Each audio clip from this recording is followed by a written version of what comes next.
జగిత్యాల జిల్లా rural police station ఎదుట పోరెండ్ల గ్రామస్తులు ఆందోళనకు దిగారు. తన భూమి ఆక్రమించారని పోరెండ్ల గ్రామానికి చెందిన మల్లారెడ్డి అనే రైతు పురుగుల మందు తాగి ఆత్మహత్యకు పాల్పడ్డాడు.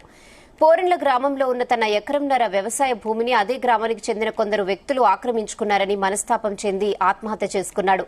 భూమి ఆక్రమణ విషయమై పలుమార్లు పోలీసులకు ఫిర్యాదు చేసినా పట్టించుకోవడం లేదని కుటుంబ సభ్యులు ఆవేదన వ్యక్తం చేశారు. రూరల్ పోలీస్ స్టేషన్ ఎదుట బైఠాయించి నిరసన వ్యక్తం చేశారు.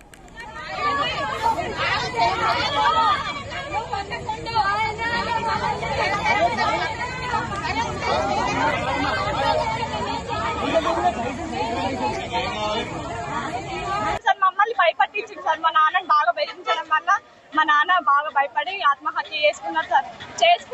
చేసుకున్న తర్వాత చనిపోయే ముందర చెప్పిన నా ఆత్మహత్య కారణం మేము భూ వివాదాలు చనిపోయినా అని చనిపోతున్నా, ఆత్మహత్య చేసుకుంటున్నాను 3 పేర్లు చెప్పారు.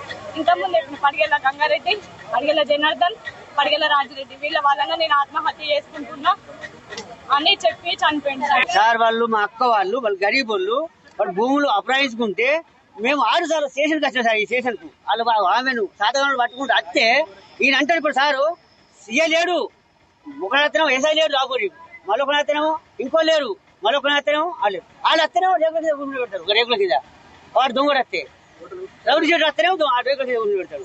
తీసుకోరు ఎంత వాడు భయపడతారు ఇల్లు వాళ్ళకి. వాడు పెద్ద రౌడీ షీట్ మరి డబ్బు వాళ్ళు రాడు. ఇప్పుడు ఒక 10 రూపాయలు ఖర్చు చేసుకున్నాను 10 వేస్తానికి అది అసలు దొక్కుతే పోరెండ్ల గ్రామానికి సంబంధించి సర్వే నంబర్ 82, 83లో ఒక 5 గుంటల భూమికి సంబంధించిన భూ వివాదం గత 20 సంవత్సరాల నుంచి నడుస్తా ఉన్నది. దానికి సంబంధించి భూమి అంటే మాది అని చెప్పి పడిగల గంగారెడ్డి సంబంధించిన కుటుంబ సభ్యులు, ఇటు ఎవరైతే ఇప్పుడు మృతి చెందారో పడిగల మల్లారెడ్డికి సంబంధించిన కుటుంబ సభ్యులు మాది అని భూమి క్లెయిమ్ చేస్తా ఉన్నారు. అది గత 20 సంవత్సరాల నుంచి జరుగుతున్న వివాదంలో వాళ్ళు రిపీటెడ్ గా పోలీస్ స్టేషన్కి వస్తున్నారని చెప్పి మేము వచ్చిన తర్వాత ఎస్ఐ గారు నేను పర్సనల్ గా భూమి మీదకి వెళ్లడం జరిగింది. వాళ్ళిద్దరికి చూసిన తర్వాత ఇద్దరికి కూడా డాక్యుమెంట్స్ ఉన్నాయి. మోకా చూస్తే 20 సంవత్సరాల నుంచి భూ వివాదం నడుస్తుందని చెప్పిండ్రు.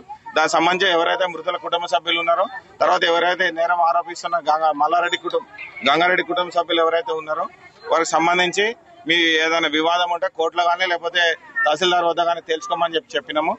భూమి మీద ఎలాంటి గొడవలు పెట్టుకోవద్దని చెప్పి కూడా చెప్పి రావడం జరిగింది. దీనికి సంబంధించి దీన్ని మనసులో పెట్టుకున్నాయి 27వ తారీఖు గంగారెడ్డి అనే వ్యక్తి కూడా బెదిరించిండని చెప్పిండ్రు.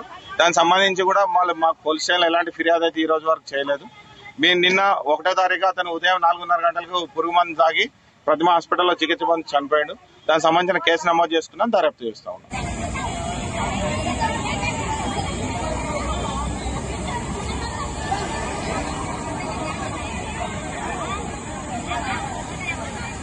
देखते